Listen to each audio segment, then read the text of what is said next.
Hello, everyone, and welcome to the latest episode, the latest live episode of The Riley Hall Show, the only show on YouTube where the stories are almost as tragic as my hair currently looks. Thank you all very much for tuning in.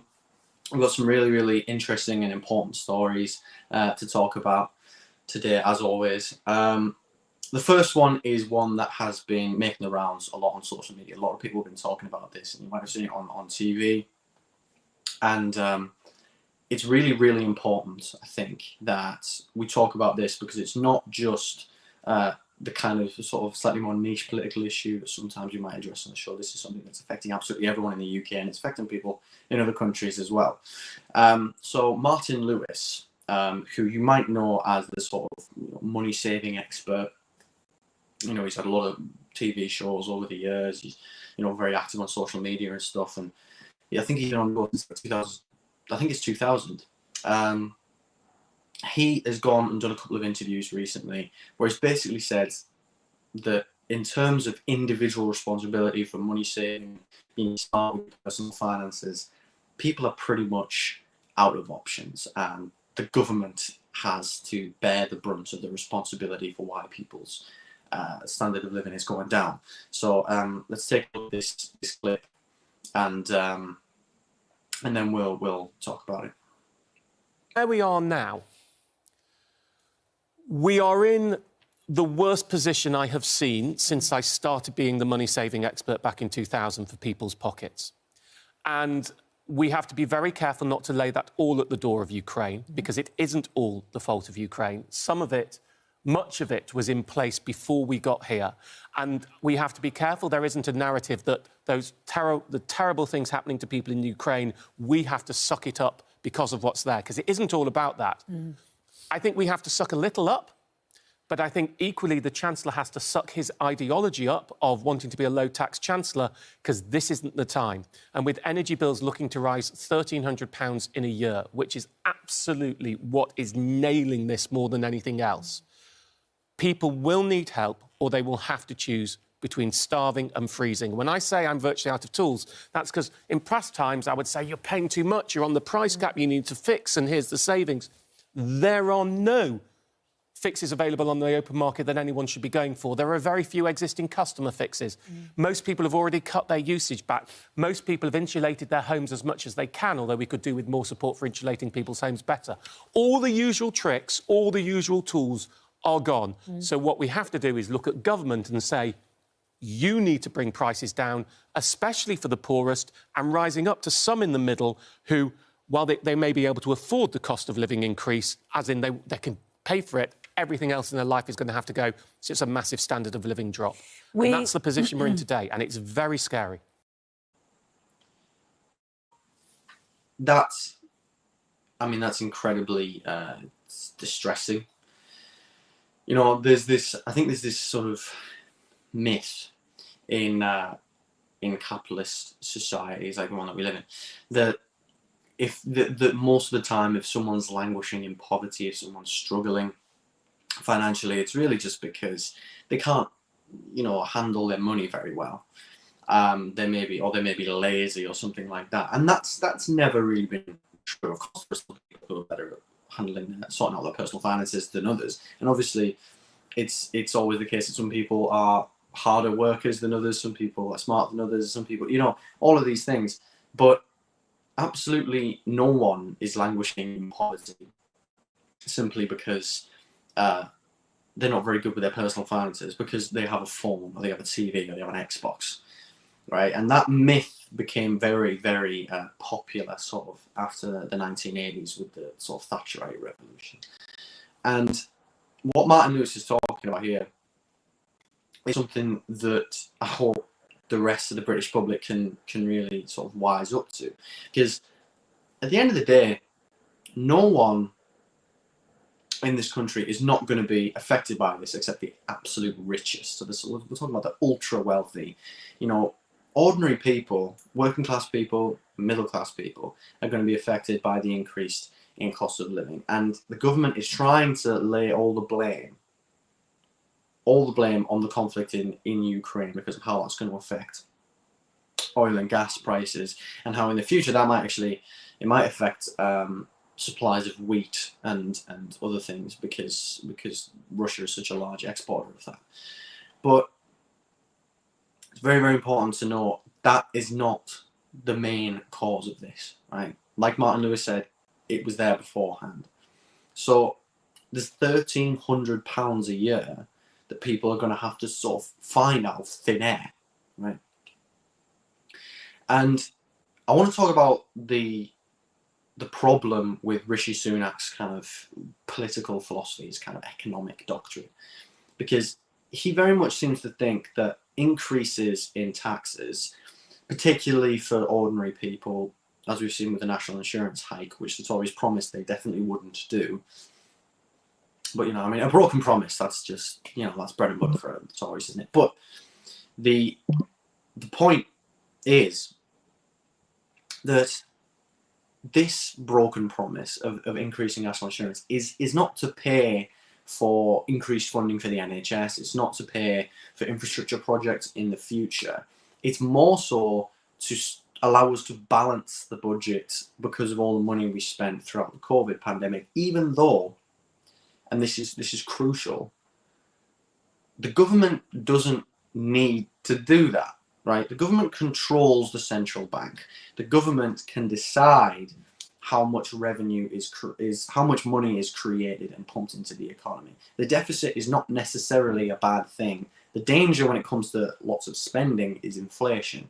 And right now, ordinary people are getting screwed over. Their quality of life is dropping significantly. People are getting hit really hard. They're working hard. They're struggling to make ends meet. And they're having to choose between feeding their kids or feeding themselves, you know, paying for their water bill or paying for their electricity bill. It's absolutely disgusting in the UK that we could have a situation like that. Even if you wanted to, you said, no, we're not going to add more to the deficit. We have to get this money from tax revenue. There are plenty of places. You know, there's well over £10 billion in the UK that we could access. That's in there from that's sort of scurried away in tax havens, right? Tax loopholes are allowing the ultra wealthy and large corporations to be able to not pay their fair share of taxes. Close those loopholes. Obviously, the Tories won't do that, and we all know why they won't do that. It's because those same ultra wealthy people donate lots of money to the Conservative Party, and they expect sort of favours in return. But don't let anyone tell you that this is just how the cookie crumbles. This is all because of Ukraine. It's absolutely not, and the government could do a lot more to handle that. And the government in France, the government in the Netherlands, the government in Germany, all of those governments have taken way better steps to mitigate this than our government. Because, like I said, it's not just the harsh reality of the current global economy. It's a political choice. So the next thing we're going to talk about is kind of sort of linked to that in a sort of vague way, you know, the unfairness of the economy, I guess. You've probably heard something about P&O Ferries enacting policies that are pretty despicable, just to try and save a bit of money. So P&O Ferries, who I think, you know, we're all aware of, should have seen the adverts at some point on the telly or something, but they have recently come under a lot of fire because they've sacked a huge number of their employees. I think I've got my notes in front of me here. I think it's about 800 seafaring staff were sacked over Zoom, right? And that's already pretty harsh. But then it gets worse. They were sacked with no consultation, no prior warning, and they're now being replaced with cheaper agency staff. And these agency staff are cheaper, obviously, because they have lower pay and they have fewer rights as well. That tends to be the way it is when companies will start to go through agencies. So this is an example of fire and rehire-ish. Right? It's not fire and rehire. Fire and rehire, if you're not aware, is the policy where a company will sack loads of its employees, terminate their employment, because those employees maybe they've unionized and are asking for better pay, or maybe the company just doesn't want to have to fork out some of the money that's going to the executives if they're under hard times. So instead of those guys taking a pay cut, they sack all of the regular employees, and then they hire a bunch of new people, or even rehire the same people with lower pay, often worse working conditions, often more unfair hours. But in this instance, the company isn't sort of directly doing that. The employment isn't directly between the worker and P&O. They're going through an agency, right? So it's slightly different, but the principle is exactly the same. The government promised an employment bill over 2 years ago, right, which would boost workers' rights. And that bill is absolutely nowhere to be seen. Absolutely nowhere to be seen. What we have seen from this government is, like I said before, earlier on in the show, increases in national insurance. So working people have less money in their pockets. We've seen terrible inaction when it comes to mitigating the cost of living crisis. The Chancellor doing hardly anything, telling people they can take out loans with the government, which they're obviously going to have to pay back in the future at some point. Those loans won't even cover the increases in bills. This government obviously has also criminalised peaceful protest in various circumstances, and now, you know, people are somehow shocked that the government hasn't done anything to improve workers' rights. It's really, I mean, it's expected. Is the word, unfortunately. The government haven't taken any strong action on this. Surprisingly, Labour have been pretty good on this, and you know, there's certainly much to be desired from the Labour Party at the moment, from Keir Starmer, from Rachel Reeves, from the whole of the party. But the policy on fire and rehire and its sort of slightly different sort of doppelgangers is pretty good. You know, Labour wants to outlaw that, and they'd also kind of, you know, take P&O to task on that, potentially with with investigation, potentially legal action.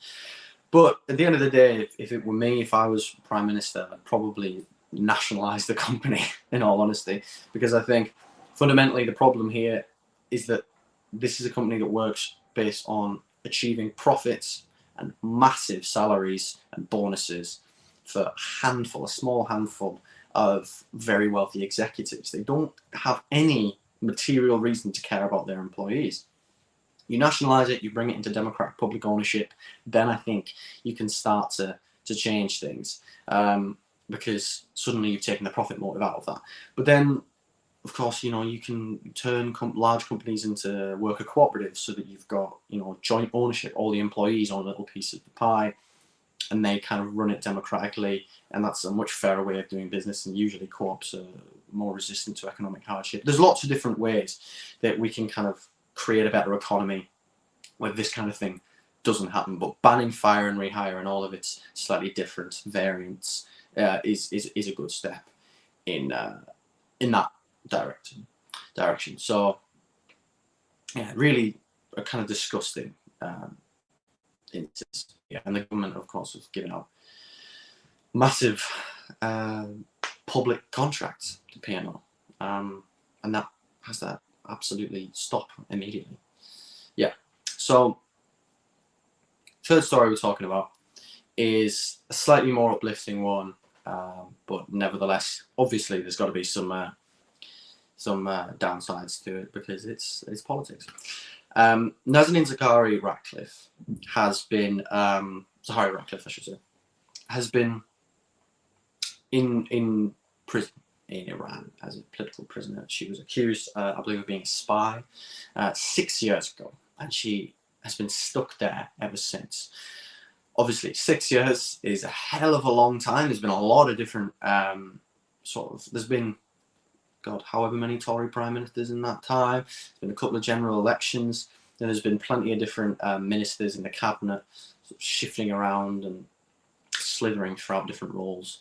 in the great offices of state. And she was certainly not going to just lay down and heap praise upon the government that has left her for dead for 6 years, because she's finally home. She's finally home, and that's obviously absolutely wonderful news. And she did a press conference, and I think it's worth taking a look at what she said. The journey back home was tough. I grant what Richard said, to thank the Foreign Secretary. I do not really agree with him on that level. I'm going to tell you that because I have seen 5 Foreign Secretaries changed over the course of 6 years. That is unprecedented given the politics of the UK. I love you, Richard. Respect whatever you believe. But I was told many, many times that, oh, we're going to get you home. That never happened. So there was a time that I felt like, do you know what? I'm not even going to trust you because I've been told many, many times that I'm going to be taken home. But that never happened. I mean, how many foreign secretaries does it take for someone to come home? 5. It should have been one of them eventually. So now here we are. What's happened now should have happened 6 years ago. I think we all know this is, I'm assuming this is going to be public knowledge of how I came home. It's fair to assume. I'm not going to mention, I don't know the details, but what took me home now on the very same day, 17th of March 2022, that is the very same day that I left London, 17th of March 2016, to go on a 2-week holiday, and I never returned on the flight that I was coming back home with. But I think it should have happened exactly 6 years ago. I shouldn't have been in prison for 6 years. That's pretty. It's a pretty baller move, to be honest. She's just been released from these horrible circumstances, and she's not just gonna kind of lay down and be grateful for coming back eventually. Obviously, it's fantastic that she's home. It's fantastic that she didn't spend another minute as a prisoner, away from her family, away from her home. But she's absolutely right here. Obviously, this idea that the government deserve massive amounts of praise, that we should all sort of hail the current foreign secretary and the whole foreign office as heroes is really. It's just an unrepresentative view of the reality of the situation. Nazanin was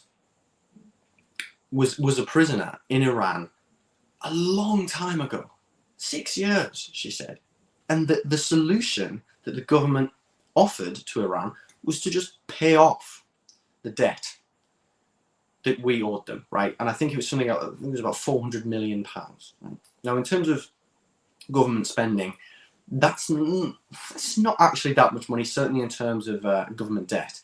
So that solution could have been implemented, a month after she was imprisoned. Of course, the government doesn't want to immediately capitulate to the demands of a foreign power. I understand that, but you're telling me that there was an easy solution, a solution where the government could spend this money and bring someone home to their family. And at the end of the day, I thought right-wingers loved when countries pay off their debts. I thought they hated it when countries were in debt. I thought that was the reason that they didn't support spending on vital social programs or upgrading our infrastructure or investing in green industry and decent quality jobs. I thought that was the reason they were fine with school kids not having the right equipment in school and being in classes of 35, 40 kids, teachers not getting paid enough, nurses having a real-term pay decrease since the Tories came to power. I thought that was the whole reason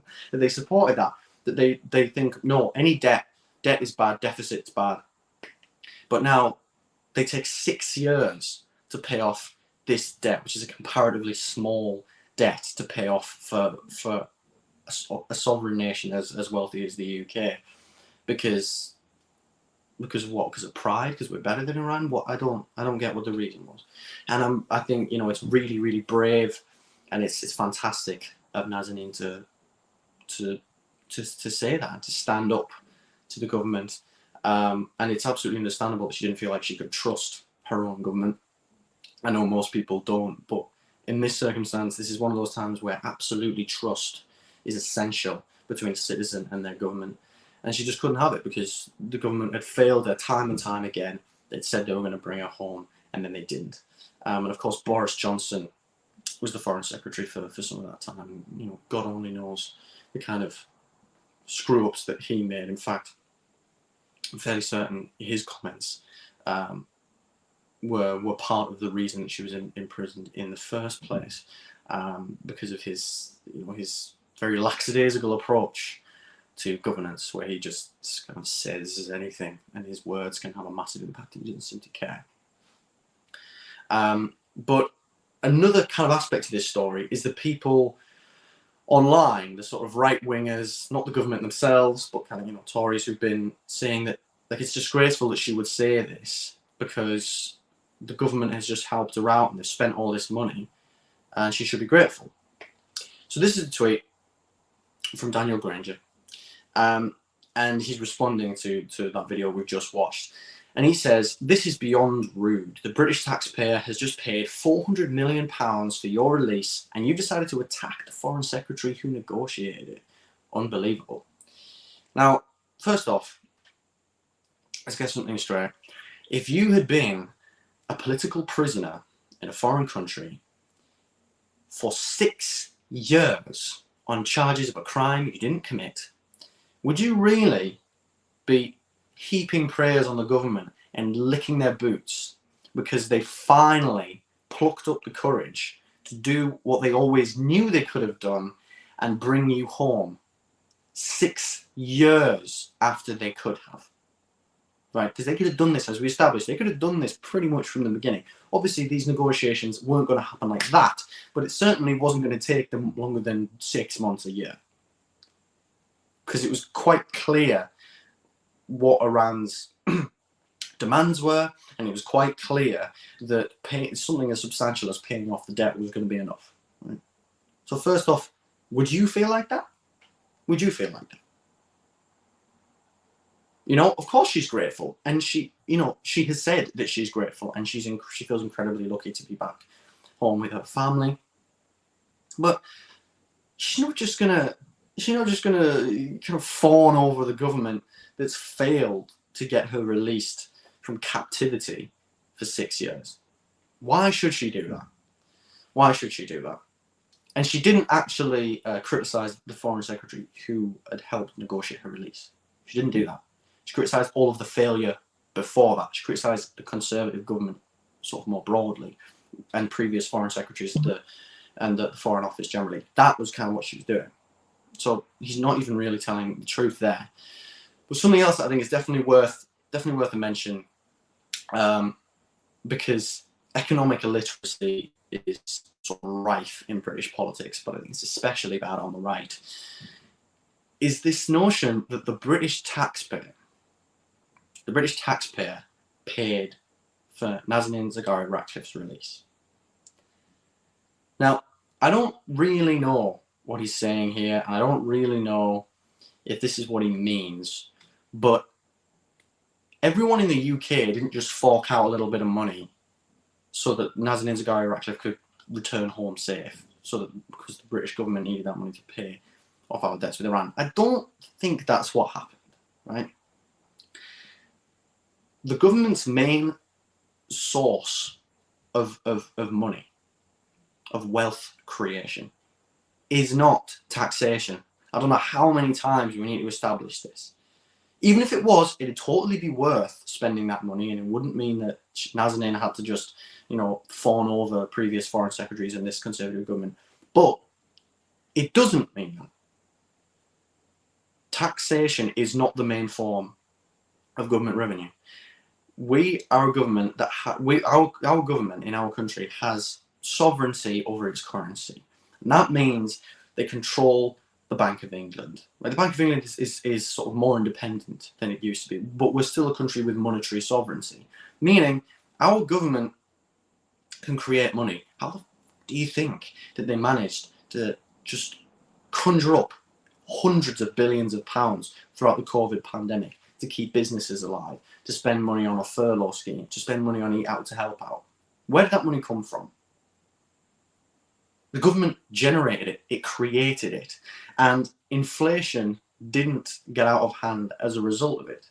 Inflation gets out of hand because of various other things. We don't need to get into sort of issues, yes, with spending, but the creation of this money is not the issue. And the fact of the matter is, the British government created that money to give to Iran. They don't have to then go, sorry everyone, you all got to fork out a tenner. You know, that doesn't have to happen. They don't have to increase taxes to be able to pay that money because they created the money. The government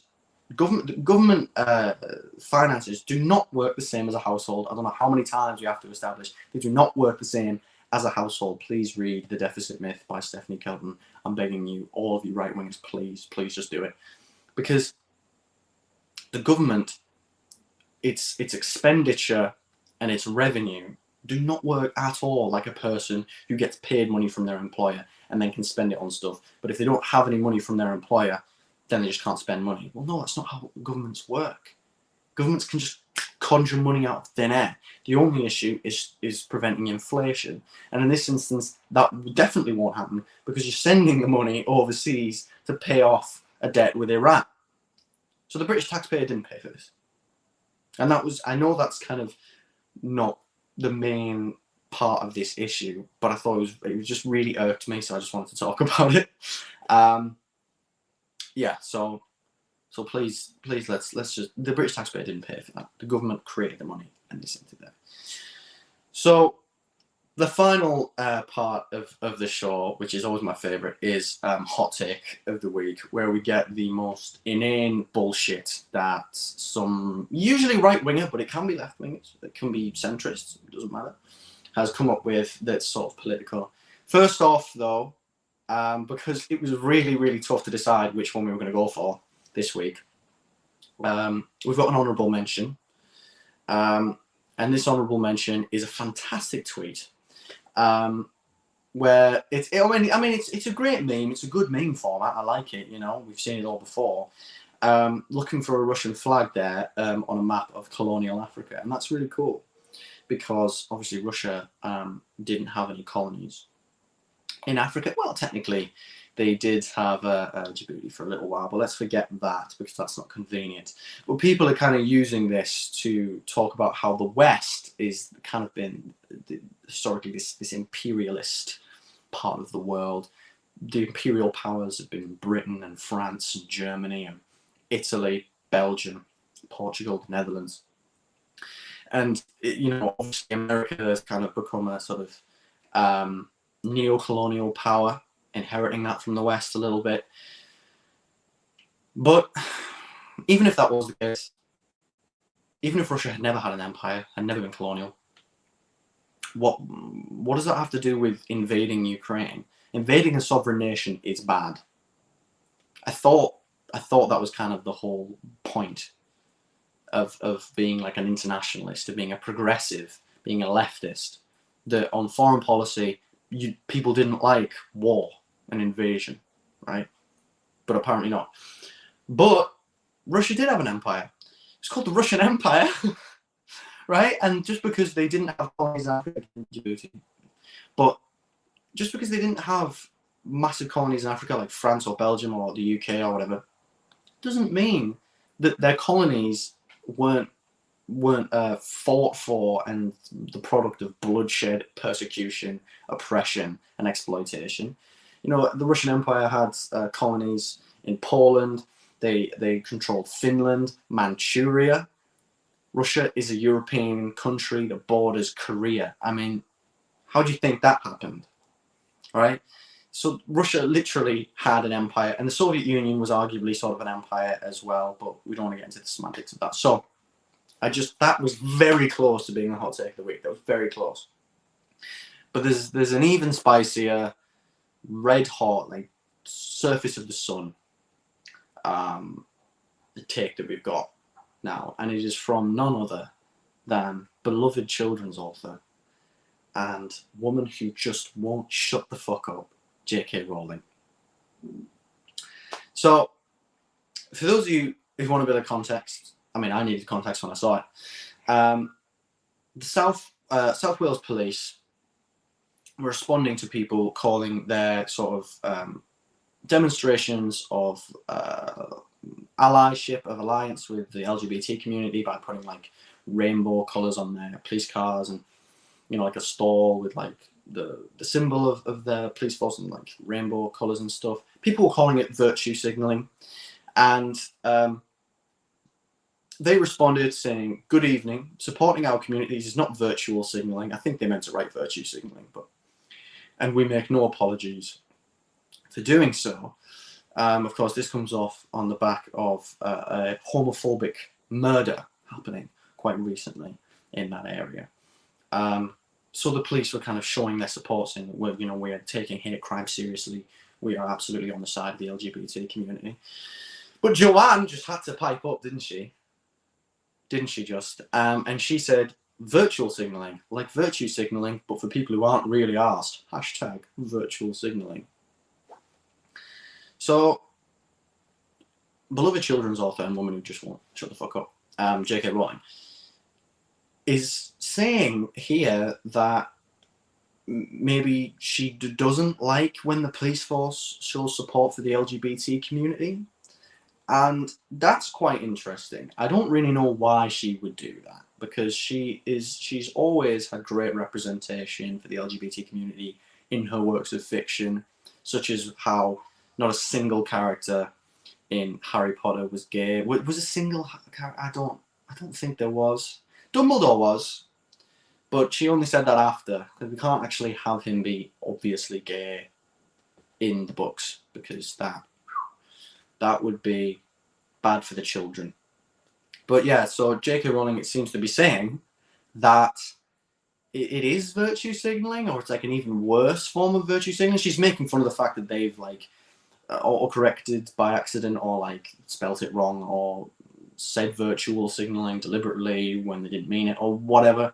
She's making fun of that kind of like grammatical or like spelling error, how they've used the terminology slightly wrong, and kind of created their own terminology. She's using that to kind of take the piss out of them when they're showing support for the LGBT community in an area where there's recently been a hate crime that caused the death of someone, where there's been a homophobic murder. And she's making fun of the police force for showing support for the LGBT community. And I know it's not a lot, and I know it kind of is, a bit sort of surface level and superfluous for the police to be like, rainbow flags, we like the gays, but it's a very comforting thing for members of the LGBT community to see the police demonstrating they are on their side, they're taking this seriously. And maybe some people think that it's a bit cringy, but there's bound to be some people who take at least a little bit of solace in that. And the police are just trying to show that they take the issue seriously, and they are absolutely not going to let this lie when it comes to hate crimes against LGBT people. But Joanne just thinks it's fucking hilarious that they didn't say virtue signaling, they said virtual signaling when they were virtue signaling. She thought that was fucking brilliant. This is the author who really understands society, Like, I really loved how in the Harry Potter books, the only good piece of literature she's ever produced, don't read The Casual Vacancy or anything by a pseudonym Robert Galbraith. It will make you want to rip the skin off your face. But in the Harry Potter books, I really love how the financial system is controlled by a bunch of greedy, hook-nosed, creepy people who can't be trusted, the goblins. And I also love how there is a race of slaves who like being slaves called the house elves, and the only major character who really sort of seems to give a shit about that and understand the injustice for what it is, Hermione, is constantly mocked for it. I also like how the Weasleys are constantly made fun of for being impoverished, and Ron struggles with it, but Harry, who has immeasurable wealth, decides not to help him, and rather thinks it's rather funny. I like how the main Asian character, the only Asian character pretty much, is called Cho Chang, and how the only Irish character is called Seamus Finnegan, and the whole thing about him is he constantly blows things up in his own face by accident. Isn't that brilliant? So, look, JK, I think, needs to, like I said, shut the fuck up. I'm sure she'd say that the reason I'm saying that is because I'm scared by powerful women.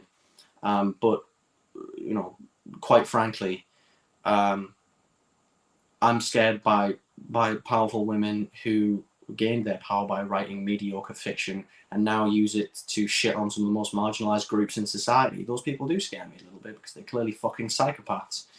So, Joanne, we all know the truth. You're just jealous of Rick Riordan because you wish you could have written the Percy Jackson books. And that is our hot take of the week, everyone. So thank you very much for listening to that. Thanks, everyone, for watching this video. It's always a pleasure. Make sure to like and subscribe if you want to see more of the show. It really helps us out. Share it with your friends, your family, your dog, your neighbor, whoever you want. It's, you know, this show is, we're still kind of in the early days. We're still growing. We've just started this live show, and I'm really excited about it. Hope you all are. And yeah, much more to come. And you know, maybe we'll shit on J.K. Rowling's horrifying opinions again in the future. Who knows? But there are a lot of different options for hot take of the week. There's always so much.